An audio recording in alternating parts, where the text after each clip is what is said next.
Olá, turma. Agora nós vamos falar do circuito integrado da fonte, certo? O circuito que amplifica o PWM, certo? Ele é um amplificador de PWM. Já falamos do fotoacoplador e agora nós vamos falar desse circuito aqui, ó. Esse circuito aqui. Quando este circuito entra em curto, ele explode o fusível aqui, ó, de entrada de rede. E quando ele abre, para de circular tensão na fonte, logo para de funcionar a fonte. Então, ele, como amplificador de PWM, é o responsável por toda a amplificação da fonte. Então, nós vamos falar agora desse componente que na fonte ele é o mais importante e é o que mais apresenta defeito. Todos os componentes na fonte são passivos de apresentarem defeitos, mas esse componente, por trabalhar com a tensão bem alta, ele sofre mais oscilação de corrente e assim os picos de corrente alto acabam danificando ele. Ele é o STRW6553A. Ele é um oscilador de PWM para funcionar a fonte. Ok. Nós temos também um trafo aqui, que trabalha justamente em conjunto com esse oscilador do PWM. O trafo do qual estou falando é o T501. Ele é um transformador Chopper. É esse aqui, certo? É esse aqui, é o transformador Chopper, que já falei em uma outra aula sobre isso. Porém, não dei a posição dos componentes no chassi e nem falei como estou falando nessa aula. Com a aula passada e essa aula, você já vai formar aí um conhecimento maior acerca desse chassi, certo? Agora eu quero falar também do TDA 11115. TDA 11115, tá? Esse TDA 11115, ele é um processador que processa os sinais, né? Que faz todo o movimento internamente nele dos sinais que ele recebe em seus terminais.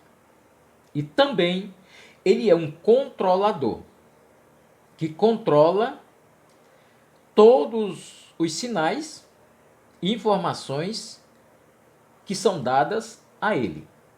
Então nós podemos chamar ele de microprocessador ou processador micro, tá? Como a gente quiser. A ordem das palavras não vai alterar na realidade o que empregamos a ele de processador micro ou microprocessador, tá? Comumente mais usual ou consensual, chama-se de microprocessador, ok?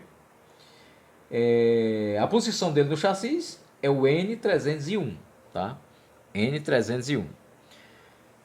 Também, agora eu quero falar para vocês de algo bem importante, que trabalha em conjunto com ele, tá? E vocês já estão enxergando a pecinha que eu vou falar dela aqui. Eu quero falar da EPROM. Olha ela aqui, ó. EPROM. A EPROM é, na realidade, um componente que vai armazenar os dados e receber essas informações que são tecladas no controle remoto ou no teclado desse televisor. Essa EPROM aqui que faz isso, tá?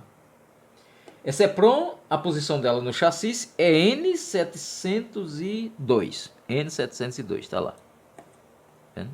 N702. Então, é a posição no chassi dessa EPROM. É também conhecida como memória, tá?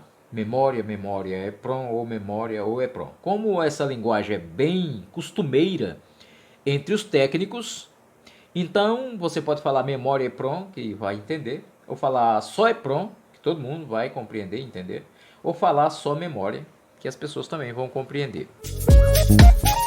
Tá? Agora, um certo colega no canal, né, me perguntou como testar esse EPROM. Eu quero saber como testar. E ele ainda falou assim, olha, eu conheço por circuito integrado de 8 terminais, ou de 8 DIPs, né? Eu conheço por um circuito integrado de 8 DIP. Bom, na realidade é um circuito integrado de 8 DIP, ou DIP 8. Mas o nome desse componente não é circuito integrado DIP 8. Não é esse o nome dele. Porque se assim fosse, nós poderíamos chamar todos de circuito integrado DIP tantos, DIP 16, DIP tal. Então nós não podemos usar esses termos para nos referirmos aos componentes no chassis. Nós temos que usar os nomes adequados de cada um. Aqui é um chaveador de áudio, aqui é um microprocessador e aqui é um EEPROM. Tá? Então eu tenho que me referir assim. A EPROM, quando me refiro no chassis, com um chassis como esse aqui, todo mundo já vai saber, é a memória. É a memória que recebe os dados, que armazena os dados, que controla, que... Então, é a memória. Então, quando a gente nos refere à memória, está se referindo justamente a EPROM. Tem como testar, como o colega perguntou? Tem como. Você tirando ela fora, para saber se o componente está bom ou não. No caso de circuito integrado, um EPROM como essa, você tem que ter um testador de EPROM. Aí você coloca lá no aparelho, visualiza no seu computador lá e você vai ver que os dados estão corrompidos. O que fazer nesse caso? Formatar EPROM e gravar novos dados. Aonde estão os novos dados? Você tem que ter armazenado no seu computador os dados de um EPROM como essa. Você vai armazenando em uma pasta dados de EPROMs e depois você vai com a gravadora de EPROM e grava os dados nela. Ah, não gravou, está corrompida mesmo, nem gravar não grava, não formata, não faz nada. Então, lixo. É lixo. E aí você vai pegar uma nova, uma EPROM nova, que tenha que suporte o mesmo tanto de dados nela, ou mais, né? E vai gravar os dados que você quer e colocar no local e vai funcionar, beleza. É assim que funciona os testes de um EPROM. Certinho? Sim, nós vamos ver agora a saída vertical. A saída vertical é o componente mais badalado nos aparelhos de televisor. Em qualquer aparelho de televisor, queima muito, principalmente nesse televisor de tubo. Dá muito defeito. E os defeitos que mais dá na saída vertical, que eu vou mostrar agora para vocês. Aqui a saída vertical, tá aqui, tá? Antes de falar os defeitos que ela mais apresenta, eu quero dizer para vocês que a referência dessa saída vertical, né? A referência dela, aqui no caso é um STV 9378, tá? STV 9378. Tem várias outras que substituem, vários outros circuitos integrados que substitui esse aqui, tá?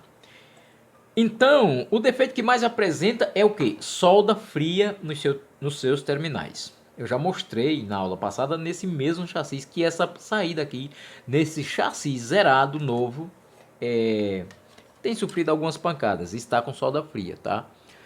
Se vocês olharem comigo aqui, vocês vão ver, a solda fria continua aqui, né? Eu deixei aqui de exemplo mesmo aqui, ó.